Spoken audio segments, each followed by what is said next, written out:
Already وہ جو ہے نا پہلے سے ہی وہ ایک تہذیب کو ماننے والے تھے، ان کی ایک خاص تہذیب موجود تھی، پھر ان کی تہذیب پر اسلامی تہذیب کو جو ہے نا اپلائی کرنا یا اس کو لاگو کرنا، یہ جو ہے نا اتنا اچھی بات نہیں ہوتی، جبکہ تہذیب اور تمدن سے خالی قوم پر جتنا اسلام کی تہذیب اثر انداز اور مؤثر ثابت ہو سکتی ہے، وہ تہذیب کو فالو کرنے والی آلریڈی جو تہذیب سے وابستہ ہے اس قوم پر اثر انداز نہیں ہو سکتی۔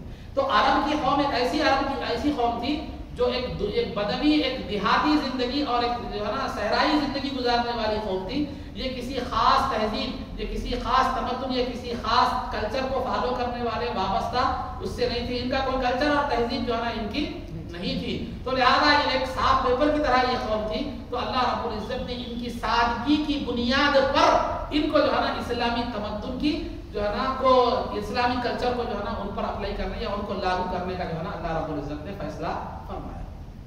تو ایک خصوصیت تو ان کی تہذیب سے خالی ہونا ہے، تمدن سے خالی ہونا ہے اور ان کی سادگی ہے۔ دوسری وجہ دوسری خصوصیات عرب کی یہ تھی کہ عرب کے لوگ اگرچہ کہ دنیا کی برائیاں تھیں ان کے اندر، بت پرستی تھی، شراب تھی، لڑائی جھگڑا تھا وغیرہ وغیرہ تھا، لیکن اس کے ساتھ ساتھ بعض اچھائیاں بھی ان کے اندر تھیں۔ ایک اچھائی ان کے اندر یہ تھی، وہ جو بھی بات کہتے حق بات کہتے، جھوٹ نہیں کہتے تھے۔ آگے سیرت میں بتاؤں گا، آئے گا تو سیرت میں کبھی اشارہ کروں گا میں، تو جو بھی بات کہتے، کافر بھی ہے، کافر تھے، بت پرست تھے، شراب نوشی کرنے والے، جوا کھیلنے والے، لڑائی جھگڑا، مگر حق پرست تھے، حق وہ تھے۔ اور دوسرا یہ قوم جو تھی ایک پرجوش قوم تھی، جذبہ رکھنے والی قوم جو ہے نا، جوش رکھنے والی قوم تھی، اور کسی بھی کام کو انجام دینے کے لیے جذباتی اور پرجوش قوم کی ضرورت ہوتی ہے، جو سوئی ہوئی ٹھنڈے لوگوں کو آپ کیا ہے معلوم ہے کہ کوئی کام سونپ کے آپ مطمئن نہیں ہو سکتے اس کام کے جو ہے نا ترقی کرنے کی یا اس کام کے پھیلنے کی۔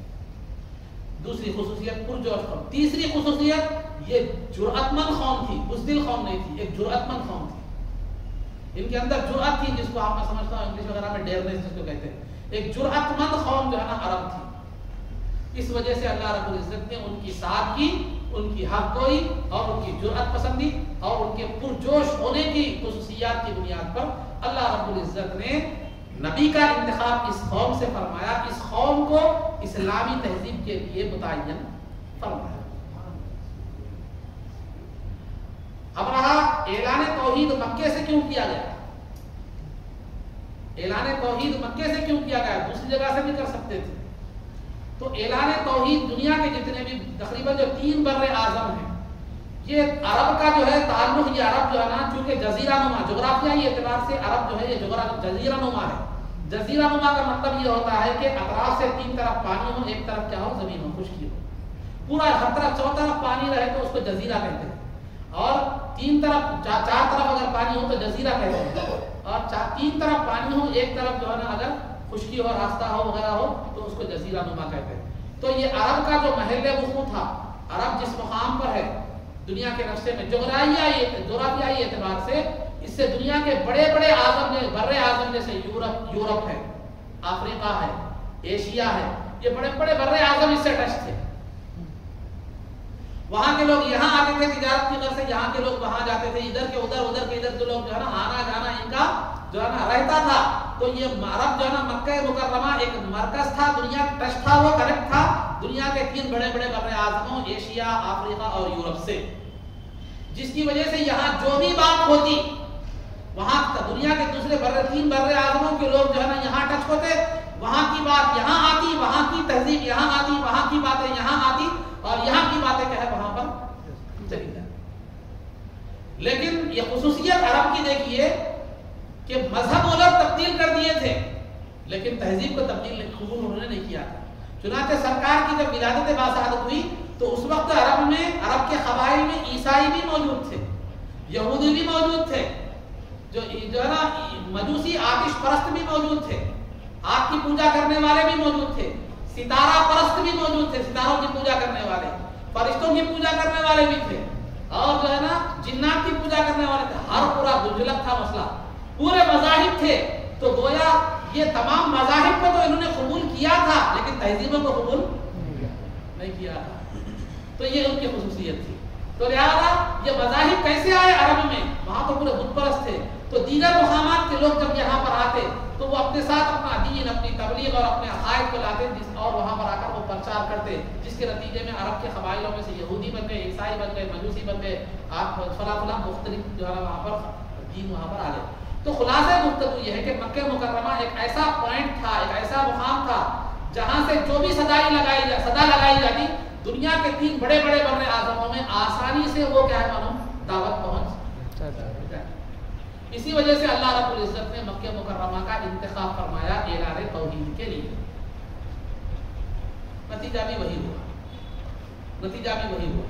تو الغرض عزیزان محترم، تو قوم عرب کا انتخاب اس لیے کیا گیا فطرت کی سادگی کی بنیاد پر کہ وہ کسی تہذیب و تمدن کے جو ہے نا عادی نہیں تھے، وہ کسی کلچر کے وہ اپنانے والے نہیں تھے۔ اور مکہ مکرمہ کا انتخاب اس لیے کیا گیا، وہاں جو بھی بات ہوتی وہ فوراً دنیا کے 3 بر اعظموں میں آسانی سے کیا ہو جاتی جو ہے نا پہنچ جاتی۔ اب رہا آئیے عرب کا، یہاں تک ہو گیا۔ عرب میں اسلام کا آغاز کب سے ہوا؟ عرب کی اسلامی اور دینی تاریخ کا آغاز حضرت ابراہیم علیہ السلام کے دور سے ہوا۔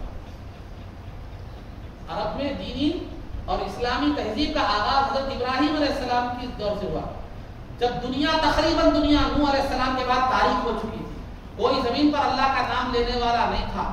بابل جو ایک عراق کا ایک مقام ہے، بابل میں جو ہے نا حکومت تھی، نمرود کی حکومت تھی۔ تو جو ہے نا نمرود کی حکومت تھی، تو وہ بڑا خوشحال ملک تھا، قوت طاقت فوجی اعتبار سے ہر اعتبار سے خوشحال ملک تھا۔ لیکن جو ہے نا وہ وہاں کے بادشاہ نے لوگوں کو یہ مجبور کر دیا تھا کہ اس کا اپنا ایک سونے کا بت بنا کر رکھا تھا، لوگوں کو حکم دیتا تھا کہ مجھے خدا مانو، میرے بت کی کیا کرو پوجا۔ تو ویسی تاریخ حالات میں اللہ رب العزت نے توحید کا پرچم بلند کرنے کے لیے، اعلان توحید کے لیے اللہ نے ابراہیم علیہ السلام کو منتخب فرمایا۔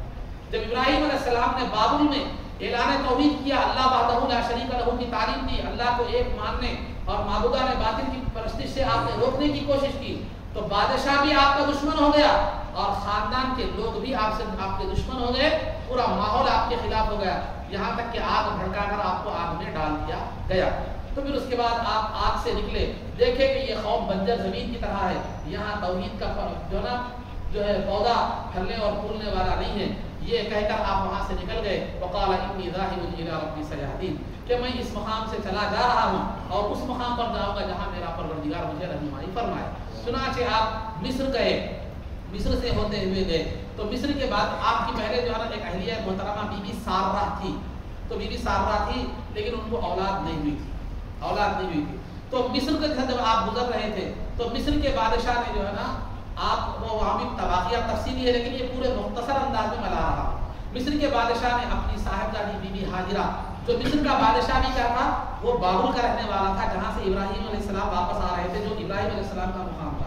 اس نے دیکھا کہ ابراہیم علیہ السلام جو ہے نا ایک ہمارے ہی شہر کے ہے، ہماری ہی تہذیب کا وابستہ ہے، تو اس نے اپنی بیٹی کو جو ہے نا آپ کی تربیت میں اور آپ کے حوالے کیا، آپ جو ہے نا اپنی جو تہذیب ہے، بابل کی جو تہذیب ہے، اپنے علاقے کی تہذیب سے اس کو آراستہ کریں، کسی اچھے جو ہے نا آدمی سے اس کا نکاح وغیرہ کر دی، یہ ذمہ داری ابراہیم علیہ السلام کو سونپ دی۔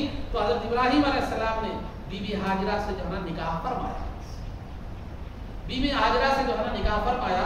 اس کے بعد جو ہے نا دونوں سے بھی کوئی اولاد ابراہیم علیہ السلام کو نہیں ہوئی تھی، لیکن بعد میں دعا کرے ابراہیم علیہ السلام نے دعا کی تو ابراہیم علیہ السلام کو بی بی ہاجرہ سے بی بی حضرت اسماعیل علیہ السلام پیدا ہوئے، اور بی بی سارہ سے جو ہے نا حضرت اسحاق علیہ السلام پیدا ہوئے۔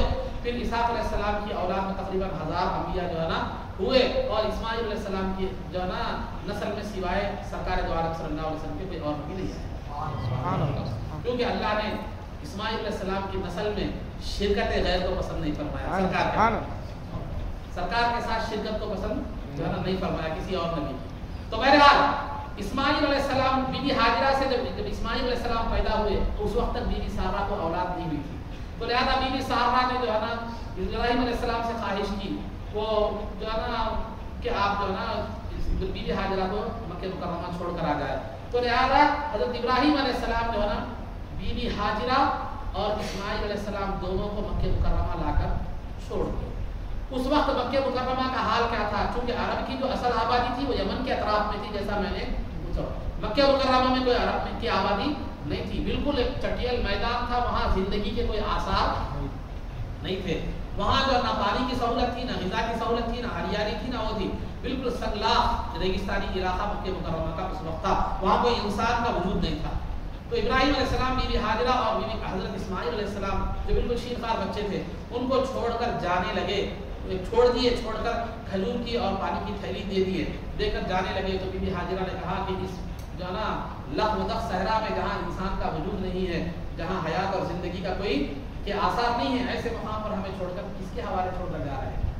تو ابراہیم علیہ السلام نے کہا اللہ کا حکم ہے. تو بی بی حاجرہ نے جذبہ ایمانی کے ساتھ کہا اذن لا یضیع اللہ، تب اللہ ہمیں ضائع نہیں کرے گا. اللہ کا حکم ہے یہاں رہنے کا، تو پھر ہماری حفاظت اور باقی رکھنا بھی اسی کی. تو ابراہیم علیہ السلام دونوں کو چھوڑ کر کئی مدتوں اور منتوں اور جو ہے نا دعاؤں کے بعد جو لڑکا کئی عمر کے آخری حصے میں ضعیفی میں پیدا ہوا تھا، اس لڑکے محبوب اولاد کو چھوڑ کر آپ کیا کریں چلے گئے. جاتے جاتے جو ہے نا آپ نے جا کر اللہ رب العزت سے دعا کی جاتے وقت ربنا انی اسکنت من ذریتی بواد غیر ذی زرع عند بیتک المحرم، اے اللہ میں اپنی بیوی اور اپنے بچے کو جو ہے نا ایک ایسے مقام پر چھوڑ کر جا رہا ہوں جہاں انسان کا نہ حیات اور زندگی کے کوئی آثار ہیں، لہذا اے اللہ لوگوں کو وہاں آباد فرما اور وہاں کے رہنے والوں کو پھلوں سے رزق عطا فرما. یہ دعا کی حضرت ابراہیم علیہ السلام کی، جو بی بی حاجرہ اور اسماعیل علیہ السلام کو چھوڑ کر جاتے وقت آپ نے جو دعا فرمائی تھی. تو نا تو اللہ نے آپ کی دعا کو قبول فرمایا. کہ بی بی واقعہ آپ کو معلوم ہے کہ اس واقعات میں تفصیل میں نہیں جا رہا ہوں کیونکہ میرے کو مختصر بیان کرنا ہے. تو لہذا اسماعیل علیہ السلام کے خدموں کی رگڑ سے یا جبریل علیہ السلام کے پر مارنے سے زمزم کا کنواں نکلا. وہ پانی دیکھ کر جو ہے نا وہاں ایک قبیلہ جرہم کا ایک قبیلہ جو ہے نا آ کر وہاں پر آباد ہو گیا. وہاں پر مکہ مکرمہ ابراہیم علیہ السلام کی دعا قبول ہوئی کہ اللہ فجعل افئدۃ من الناس، لوگوں کو وہاں آباد فرما. تو لہذا وہ قبیلہ آ کر آباد ہو گیا اور ابراہیم علیہ السلام اسماعیل علیہ السلام کی شادی اسی قبیلے کے سردار جس کا نام روایتوں میں دو طرح بتایا گیا ہے، ایک مزماس بتایا گیا ہے، ایک مزاز بتایا گیا ہے. تو قبیلہ جرہم کے جو سردار تھا اس سردار کی بیٹی سے حضرت اسماعیل علیہ السلام کی جو ہے نکاح ہوا بعد میں چل کر. تو چھوڑ کر ابراہیم علیہ السلام چلے گئے. اس کے بعد جو ہے نا اسماعیل علیہ السلام کی عمر تقریباً 12-13 سال کی ہو گئی. تو ابراہیم علیہ السلام پھر مکہ مکرمہ کو تشریف لائے اور فرزند اور بیٹے نے مل کر کیا کیا، کعبۃ اللہ کی تعمیر فرمائی. کعبۃ اللہ کو عالم بشریت میں انسانوں کی دنیا میں سب سے پہلے آدم علیہ السلام نے جو ہے نا کعبے کی تعمیر فرمائی تھی. اور طوفان نوح علیہ السلام کے طوفان کی وجہ سے کعبے کی اٹھا لیا گیا تھا کعبہ اور اس کے نشانات بھی نہیں ہو گئے تھے. تو روایتوں میں آتا ہے کہ ابراہیم علیہ السلام کو اس کی بنیادیں جو آدم علیہ السلام نے جو بنیادیں رکھی تھی، جن بنیادوں پر کعبے کی تعمیر فرمائی تھی، ان بنیادوں کی جو ہے نا کو آشکار کیا گیا، بتایا گیا. وہ کیسے بتایا گیا اس بارے میں دو روایتیں ملتی ہیں. ایک تیز ہوا چلی جس سے کیا ہو گئی اوپر کی جو مٹی وغیرہ جو بھی تھی وہ ہٹ گئی اور بنیادیں ظاہر ہوئی، یا ایک تیز بارش ہوئی جس کی وجہ سے وہ بنیادیں ظاہر ہو. انہی بنیادوں پر حضرت ابراہیم علیہ السلام نے اسماعیل علیہ السلام کو لے کر کعبے کی تعمیر فرمائی، جو تقریباً ایک آدمی کے خط کے برابر تھا مگر جس کو چھت نہیں تھی.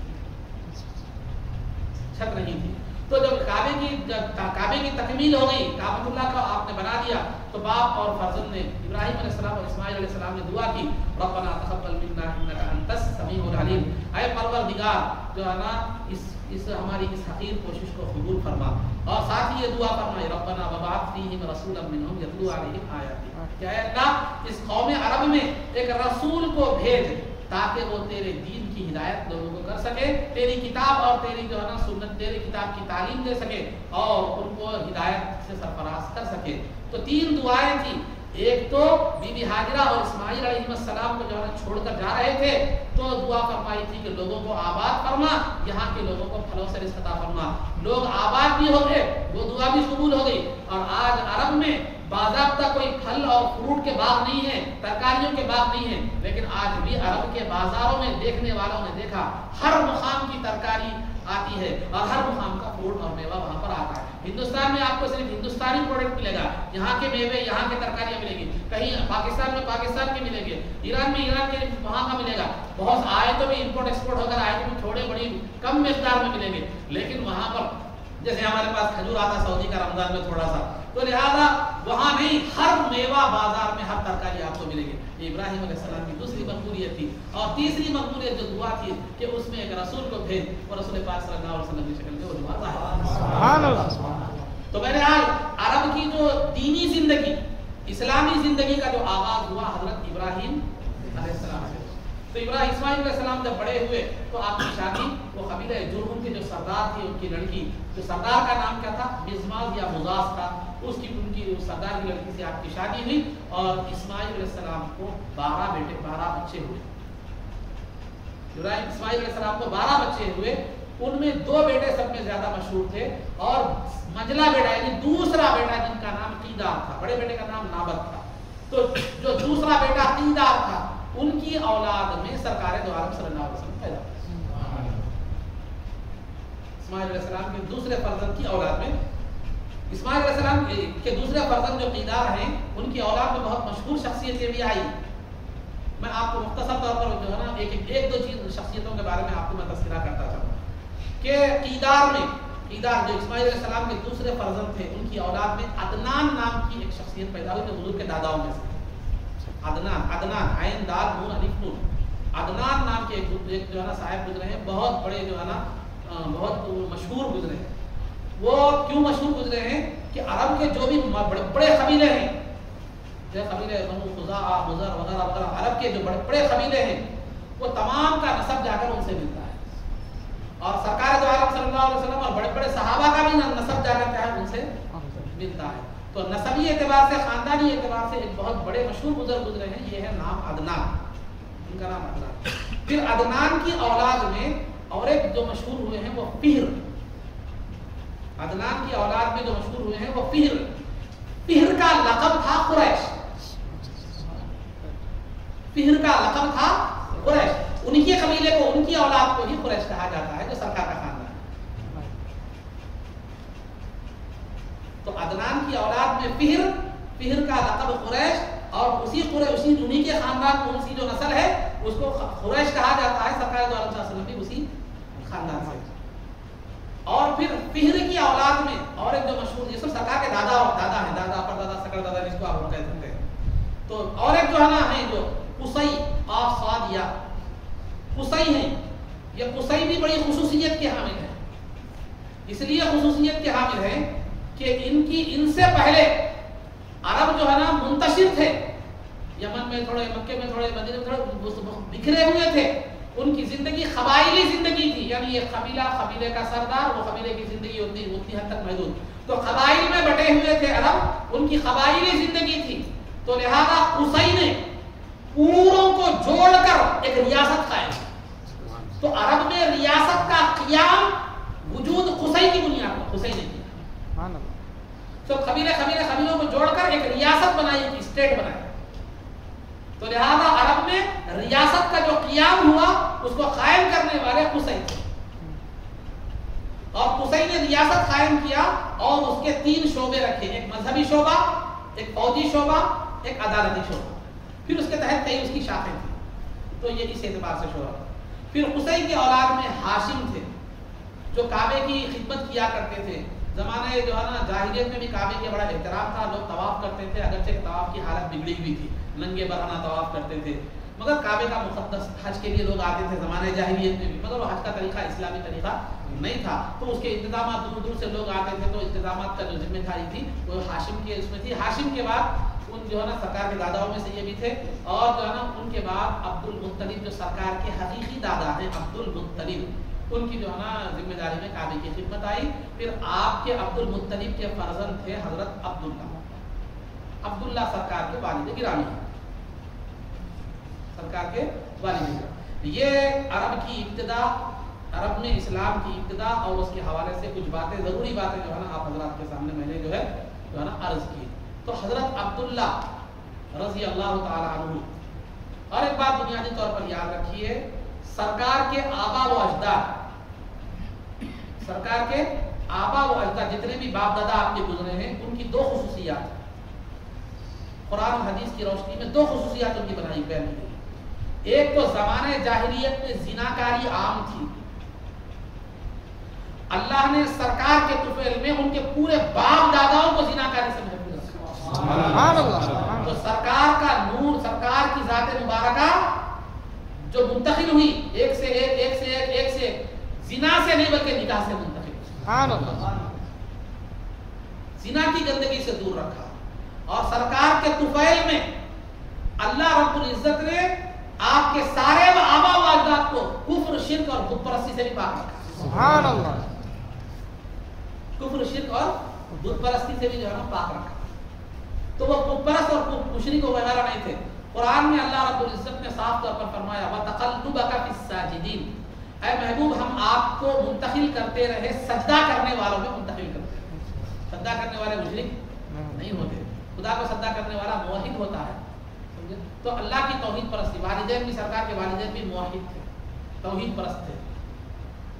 یعنی سرکار تو اعلان نبوت نہیں کرے تھے، نبی تو نہیں آئے تھے، لیکن جو زمانہ ان کا تھا فترت نبوت کا تھا. فترت نبوت کا مطلب اس دوران میں جس دوران نبی نہیں ہوتے اس کو فترت نبوت کا زمانہ کہتے ہیں. عیسیٰ علیہ السلام کے بعد سے سرکار کی تشریف لانے تک کا جو زمانہ تقریباً 600 سال کا جو زمانہ تھا، وہ زمانہ جو ہے نا فترت نبوت کا کہلاتا ہے. اس میں سرکار کے آبا و اجداد بت پرستی پر اللہ کی وحدانیت پر قائم تھے. ان کو کہتے ہیں موحد. کیونکہ جو ہے نا کوئی نبی نہیں آئے تھے، نبی آتے ان پر ایمان لاتے تو مسلمان یا مومن کہلاتے. چونکہ نبی اور کوئی نبی کا زمانہ نہیں تھا، سرکار کی تشریف آوری اور اعلان نبوت سے پہلے جو ہے نا، نبوت کے اعلان سے پہلے آپ کے والدین کا بھی انتقال ہو گیا، دادا کا بھی انتقال ہو گیا جو ہے نا. اس وجہ سے یہ موحد، سب ان کے جو ہے نا آبا و اجداد موحد ہیں. اب رہا جہاں تک آپ کے چچا ابو طالب کا معاملہ ہے، ابو طالب کے بارے میں علماء کی رائے مختلف ہے کہ بعض کہتے ہیں کہ وہ کافر ہے، بعض کہتے ہیں کہ وہ ایمان والے ہیں. لیکن اس بارے میں بہتر اور محفوظ اور سیف جو ہے نا جو راستہ ہے وہ یہ ہے کہ خاموشی ہے. کیونکہ نہ وہ خبر کا سوال ہے نہ حشر کا سوال ہے. خبر میں آپ کو نہیں پوچھیں گے کہ ابو طالب کو کیا کہتا تھا، نہ حشر میں پوچھیں گے کہ ابو طالب کو کیا کہتا تھا. تو بہرحال ابو طالب کے ایمان کے بارے میں دلائل مختلف ہے، علماء کی رائے مختلف ہے. اس لیے وہاں نہ ادھر جانا نہ ادھر جانا، بلکہ خاموشی وہاں پر جو ہے نا یہ سب سے زیادہ بہتر ہے. ٹھیک ہے، بات یہاں تک ہو گئی. تو یہ سرکار کے آبا و اجداد کے بارے.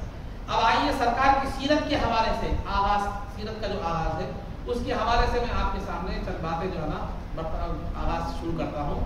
سیرت کے معنی کیا ہے؟ سیرت کہتے کس کو ہیں؟ ڈیفینیشن کیا ہے سیرت کی؟ سیرت کی تعریف کیا ہے؟ تو سیرت کی تعریف یہ ہے کہ حضور اکرم صلی اللہ علیہ وسلم جب دنیا میں پیدا ہوئے، یعنی آپ دنیا میں تشریف لائے، دنیا میں پیدا ہونے سے لے کر آپ کے اس دنیا سے چلے جانے تک، یعنی وفات تک، انتقال تک، جو بھی حالات آپ کی زندگی کے ہیں وہ سیرت کہلاتا ہے. سرکار کی دنیا میں تشریف لانے سے لے کر سرکار کے دنیا سے تشریف لے جانے تک کے جو حالات ہیں، یعنی آپ کا بشری سفر جس کو ہم کہہ سکتے ہیں، بشری سفر یعنی انسانی شکل میں آپ کا سفر، یہ کیا کہلاتا ہے؟ یہ سرکار کی سیرت کہلاتی ہے. سرکار کی سیرت کی اہمیت جس کو امپورٹنس ہی کہتے ہیں، کہ سرکار کی سیرت کی اہمیت کیا ہے؟ سرکار کی سیرت کی اہمیت یہ ہے کہ شریعت میں آپ کا اپنے آپ کو جاننا ضروری نہیں ہے، لیکن سرکار کی سیرت کو جاننا ضروری ہے. آپ اپنے آپ کو نہ جانے نہ پہچانے، شریعت نہیں پوچھے گی، شریعت کا سوال نہیں ہوگا. آپ کا اپنے آپ کو جاننے سے، اپنے آپ کو پہچاننے سے زیادہ ضروری وہ سرکار کو جاننا اور سرکار کی سیرت کو جاننا ضروری ہے. کیوں؟ اس لیے کہ آپ کا اسلام، آپ کا ایمان اور آپ کی اسلامی زندگی، آپ کا اسلامی لائف اسٹائل، اسلامی زندگی، یہ پورا کا پورا سرکار کی سیرت پر ڈیپینڈ ہے. جب آپ سرکار کی سیرت کو جانیں گے تو ایمان بھی معلوم ہوگا، اسلام بھی معلوم ہوگا اور اسلامی طرز کی زندگی بھی آپ کو معلوم ہوگی. تو لہذا اس سے آپ دنیا میں بھی کامیاب ہوں گے، آخرت میں بھی کامیاب ہوں گے. تو سرکار کی سیرت کی اہمیت کیا ہے؟ اپنے آپ کو جاننے سے زیادہ سرکار کو جاننا ضروری ہے. یہ اہمیت ہے سرکار کی سیرت. سرکار کی سیرت کی خصوصیت کیا ہے؟ خصوصیت کہتے ہیں جو کسی ایک میں ہو دوسروں میں نہ. مثال کے طور پر آپ سے کہہ دیا کہ آپ کی خصوصیت یہ ہے، تو مطلب یہ ہے کہ وہ آپ میں رہتی ہے، دوسروں میں وہ نہیں. اس کو کہتے ہیں خصوصیت. سرکار کی سیرت کی خصوصیت یہ ہے کہ سرکار کی سیرت صرف مسلمانوں کے لیے آئیڈیل اور رہنما نہیں ہے، دنیا کی ہر قوم کے لیے آئیڈیل اور رہنما. اگر کوئی سرکار ایمان اور اسلام کے ساتھ سرکار کی سیرت کو فالو کرتا ہے، اپناتا ہے، تو وہ دنیا میں بھی کامیاب ہے، آخرت میں بھی کامیاب ہے. لیکن اگر کوئی ایمان اور اسلام نہیں لاتا، کوئی کافر غیر مسلم بھی اگر سرکار کی سیرت کو فالو کرتا ہے تو دنیا میں ضرور کامیاب ہوتا ہے، کیونکہ سرکار کی سیرت کامیابی کی ضمانت ہے، سرکار کی سیرت کا دوسرا نام کامیابی ہے۔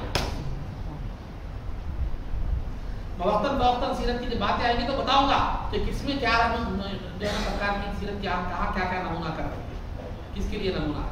تو الغرض عزیزان محترم، تو سرکار کی سیرت کی خصوصیت کیا ہے کہ وہ دنیا کے ہر آدمی کے لیے، مسلمانوں کے لیے، دنیا کے ہر آدمی کے لیے آئیڈیل اور نمونہ ہے۔ اور دوسری خصوصیت سرکار کی سیرت، سرکار کی عمر تقریباً 63 سال تھی، آپ کی سیرت 63 سال پر منحصر ہے، لیکن اگر دنیا کو 63 اور جو سرکار کا جو زمانہ تھا، نہ اس وقت ایروپلین تھا، نہ اس وقت ٹرین تھی، نہ اس وقت راکٹ تھا، نہ اس وقت نیوکلیر بم تھا، نہ اس وقت سیٹلائٹ تھا، نہ اس وقت جو ہے نا ٹرین تھی، نہ اس وقت کوئی ایسے جو ہے نا آپریشن کا وہ سہولتیں تھی، نہ اس وقت جو ہے نا کوئی ایسی جو ہے نا ٹیکنالوجی، سائنس اور ٹیکنالوجی کی ترقی نہیں تھی، نہ چاند میں جانے کے اس وقت ذرائع تھے، لیکن اس کے باوجود بھی سرکار کی 63 سالہ زندگی اگر دنیا کی عمر 63 کروڑ سال بھی دی جائے تو آخری تک پیش آنے والے ہر مسئلے کا حل سرکار کی سیرت میں موجود ہے۔ سبحان اللہ، سبحان اللہ، سبحان اللہ۔ اگر آپ موبائل فون یوز کرتے ہیں تو اس میں آج عام طور پر جو ہے نا موبائل فون کیا ہوتا ہے کہ اس کا جو ہے نا بیسک موبائل فون کا بیسک پروگرام کیا ہے، کس بیس پہ ہوتا ہے؟ اینڈرائڈ بیس ہے عام طور پر، اگر دوسرے بیس بھی ہے تو میرا اینڈرائڈ جو سسٹم ہے آپ کا، اس کو چند تھوڑے دنوں کے بعد آپ اس کو اپڈیٹ کرنا پڑتا ہے۔ اگر جو ہے نا اینڈرائڈ سسٹم کو اگر آپ اپڈیٹ نہیں کریں تو نئے نئے پرابلمس آپ کا فون دینے لگتا ہے، ہینگ ہو جاتا ہے، وہ نہیں آتا، کلیئرٹی گڑبڑ کرتا ہے۔ تو دنیا کا ہر سسٹم اپڈیٹ کی ریکوائرمنٹ کرتا ہے، مطالبہ کرتا ہے، دنیا کا ہر سسٹم، لیکن اللہ نے جس سسٹم کو مصطفیٰ کی شکل میں بھیجا ہے اس کو اپڈیٹ ایسا اپڈیٹڈ ہے تو اس کو اپڈیٹ کرنے کی ضرورت ہے۔ سبحان اللہ۔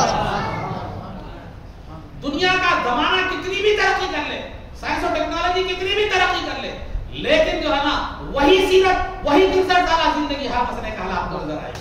سبحان اللہ۔ آج دنیا میں کتنی ترقی نہیں، بٹ کوائن سرکار کے زمانے میں کہاں تھی، آن لائن ٹرانزیکشن سرکار کے زمانے میں کہاں تھا، آن لائن شاپنگ سرکار کے امیزون کہاں تھا، فلپ کارٹ کہاں تھا،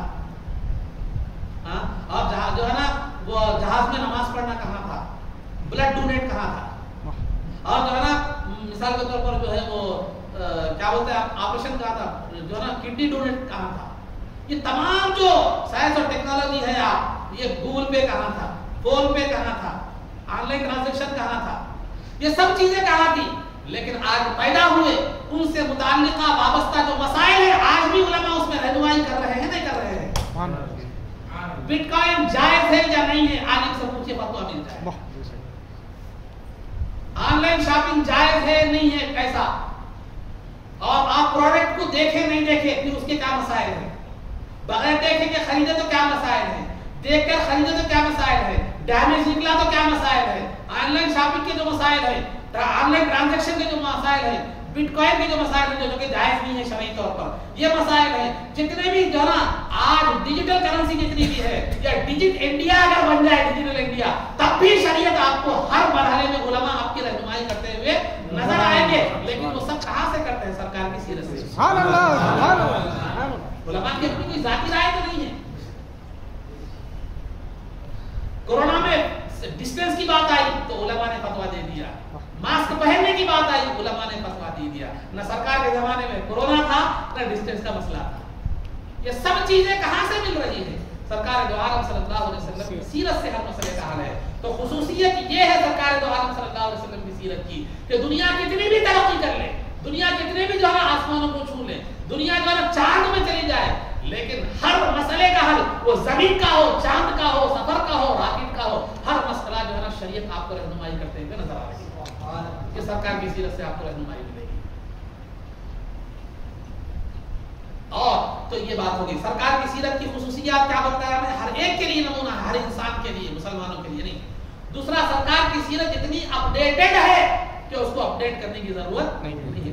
ہم انہیں خدا کا شاہکار کہتے ہیں، طویل بات دل اختصار ہے۔ سبحان اللہ۔ تو اللہ نے کیوں یہ اینڈرائڈ جو سسٹم ہے یا ونڈوز جو ہے یہ مخلوق کا بنایا ہوا ہے، مخلوق بھی ناقص، اس کی ایجاد بھی ناقص، وہ نئے چیلنجز کا مقابلہ نہیں کر سکتی، لیکن یہ محمد رسول اللہ کی شکل میں جو ہائبرڈ ہے وہ اللہ کا بنایا ہوا ہے، وہ تمام فیچرز اس کے اندر رکھ کر دے دیا، ہر زمانے کے مسئلے کا اس میں موجود ہے۔ سبحان اللہ، سبحان اللہ۔ پھر ہم ان کو کیسے مثل بشر کہہ رہے ہیں؟ تو الغرض عزیزان محترم، یہ سرکار کی سیرت کی خصوصیت تھی۔ سرکار کی سیرت کی افضلیت کیا ہے؟ سرکار کی سیرت سب رسولوں میں افضل ترین ہے۔ تمام رسولوں میں انبیاء کی بھی سیرتیں ہوئی ہے، تمام رسولوں کی جو ہے نا سیرت میں، انبیاء کی سیرتوں میں سب میں افضل ترین سیرت اگر ہے تو وہ سرکار دو عالم صلی اللہ علیہ وسلم۔ کیوں؟ اس لیے کہ اللہ رب العزت نے کسی نبی کی عمر اور سیرت کی قسم نہیں کھائی، لیکن سرکار کی عمر اور سیرت کی قسم کھائی۔ اللہ فرماتا ہے لعمرک انہم لفی سکرتہم یعمہون، کہ اے محبوب آپ کے عمر کی قسم، آپ کی سیرت کی قسم، اللہ جب کسی چیز کی قسم کھا لیتا ہے تو وہ تمام چیزوں میں ممتاز اور علیحدہ ہو جاتی ہے۔ تو سرکار کی سیرت کی قسم کھائی تو اللہ رب العزت جو ہے نا تمام جو ہے سرکار کی سیرت تمام رسولوں کی سیرت میں افضل ہے، اور تمام سرکار کی سیرت افضل السیر، تمام سیرتوں میں افضل ترین سیرت، سرکار کی سیرت اکمل السیر، تمام سیرتوں میں مکمل سیرت۔ کیوں؟ اس لیے کہ سرکار کی سیرت میں اگر کوئی گنجائش باقی ہوتی تو اللہ سرکار کو خاتم النبیین نہیں بناتا۔ اللہ کا سرکار کو خاتم النبیین بنانا، مثال کے طور پر سمجھاتا ہوں میں ایک مثال دے کر، آپ کوئی تحریر اسٹامپ لگانا ہے، اسٹامپ کب لگاتے ہیں؟ اسٹامپ پوری تحریر لکھنے کے بعد کرنے کے بعد اسٹامپ لگاتے ہیں۔ اسٹامپ لگانا اس بات کی علامت ہے، اسٹامپ لگانا اس بات کی علامت ہے کہ تحریر مکمل ہو گئی ہے، اس میں اور ترمیم کی گنجائش نہیں ہے۔ تو سرکار نے انبیاء کا خاتم یعنی انبیاء کو ختم کرنے والا سرکار کو بنا کر بھیجا، اب اور کسی اور چیز کی ضرورت باقی نہیں رہی۔ تو سرکار کی سیرت اکمل السیر، تمام سیرتوں میں مکمل سیرت۔ تو اللہ نے سرکار کو خاتم النبیین کہہ کر بتلا دیا کہ دنیا کی کامل ترین شخصیت سرکار کی ذات ہے، سرکار کی سیرت دنیا کی کامل ترین سیرت ہے۔ صرف سیرت نہیں بلکہ دین کے تعلق سے بھی فرمایا الیوم اکملت لکم دینکم، کہ آج میں نے تمہارے لیے تمہارے دین کو مکمل کر دیا۔ سبحان اللہ۔ اس کے برخلاف انبیاء کی سیرتیں آپ اٹھا کر دیکھیں، ابراہیم علیہ السلام گزر گئے، اسحاق علیہ السلام گزر گئے، یعقوب علیہ السلام گزر گئے، عیسیٰ علیہ السلام گزر گئے، نہ ان کا دین محفوظ رہا، نہ ان کی کتابیں محفوظ رہی، نہ ان کی سیرت محفوظ رہی۔ آج عیسائیوں سے پوچھیں تو مستند طور پر اپنے نبی کے متعلق ایک ایسی بات نہیں بتا سکتے جو سند کے ساتھ مسلسل نبی تک پہنچتی ہو، لیکن سرکار کے معاملے میں اٹھا کر دیکھیے محدثین نے سرکار کے ہر عمل کا ہی حفاظت فرمائی۔ اگر سرکار حدیث بیان کرتے وقت بیٹھے بیٹھے ٹیکا لیتے تو محدثین ٹیکے کا بھی ذکر فرمایا، بیٹھے بیٹھے کھڑے ہو کر بیان کرتے تو کھڑے ہونے کا بھی ذکر فرمایا۔ سرکار کی صرف تعلیمات نہیں بلکہ سرکار کی ہر حرکت و نقل محفوظ ہے حدیث کی شکل میں۔ سبحان اللہ، سبحان اللہ۔ تو دنیا کے کسی بادشاہ کی سیرت، دنیا کے کسی بادشاہ کی تاریخ، دنیا کے کسی فرد بشر کی تاریخ اور سیرت اتنی محفوظ نہیں ہے جتنی سرکار کی سیرت محفوظ ہے۔ سبحان اللہ۔ صرف تعلیمات نہیں بلکہ ہر حرکت و سکون بھی موجود ہے۔ سرکار کی ہابیز کیا تھی، سرکار کیا پسند فرماتے تھے، وہ تک موجود ہے۔ ہر لمحہ زندگی کا محفوظ ہے۔ تو لہذا سرکار کی سیرت احفظ السیر ہوئی، تمام سیرتوں میں سب میں محفوظ ترین سیرت سرکار کی سیرت ہے، افضل ترین، اکمل ترین، محفوظ ترین، اور سب سے زیادہ باقی رہنے والی سیرت بھی سرکار کی ہے۔ سرکار کی سیرت اس وقت تک رہے گی جب تک دنیا باقی رہے گی، کیونکہ مسلمانوں کی رہنمائی کرنا ہے۔ دنیا میں جب تک مسلمان رہیں گے سرکار کی سیرت باقی رہے گی، جب مسلمان ختم ہو جائے گا تو دنیا بھی ختم ہو جائے گی۔ تو سرکار کی سیرت ابقی سیرت یعنی سب سیرتوں میں سب سے زیادہ باقی رہنے والی سیرت۔ یہ تھی سرکار دو عالم صلی اللہ علیہ وسلم کی سیرت کی عظمت کے حوالے سے کچھ باتیں جو ہے نا یہ بیان کی گئی۔ سیرت کی تاریخ، اہمیت، خصوصیت، پھر فضیلت، یہ چند باتیں آپ حضرات کے سامنے بیان کی گئی جو ہے نا انشاءاللہ دیگر تفصیلات آگے مسلسل مختصر اختصار کے ساتھ جو ہے نا آپ کے سامنے بیان کیے جائیں گے۔ اللہ رب العزت سے دعا ہے کہ اے اللہ زبان و بیان میں کچھ کوتاہی اور لفظش ہوگی تو مولا اپنے فضل و کرم سے سرکار کے شکر میں معاف فرما۔ اے اللہ ہمارے اس سننے اور سنانے کو قبول فرما، سرکار کی سیرت پر عمل کرنے کی توفیق عطا فرما، عزت و عافیت کی زندگی دے اور ایمان پر ہمارا خاتمہ فرما، قبر میں دیدار مصطفیٰ سے بہرور فرما، حشر میں سرکار کے قدموں میں ہمارا حشر فرما، آپ کے دست مبارک سے جامع کوثر پینا نصیب فرما اور آپ کی شفاعت سے ہم کو بہرور فرما، جنت میں آپ کی غلامی معیت و رفاقت نصیب فرما۔ صلی اللہ تعالی وسلم علی خیر خلقہ سیدنا محمد و آلہ و صحبہ اجمعین برحمتک یا ارحم الراحمین والحمد للہ رب العالمین۔